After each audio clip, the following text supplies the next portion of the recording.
శ్రవణత్వగాదీం ప్రాణాన్నమో భగవతే పురుషాయ తుభ్యం. హే ప్రభు,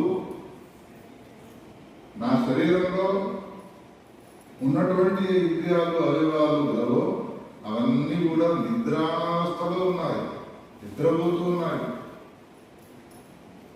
వాటికి జాగరూకత అనేటువంటిది ఎప్పుడు ఏర్పడ్డది అంటే నీవు నా శరీరంలో ప్రవేశించడం వలన.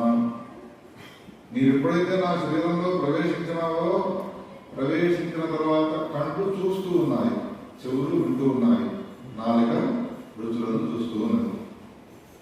కేవలం ఇంద్రియాలు మాత్రమే ఆయా పనులను చేయడం కాదు, అన్యావస్థ హస్తచరణ శ్రవణత్వగాది ఎన్ని శరీరంలో ఉన్నటువంటి అవయవాలు ఉన్నాయో అవయవాలన్నీ కూడా కదలికలతో కూడుకున్నాయి. ఎందువలన తెలుసునా? నీ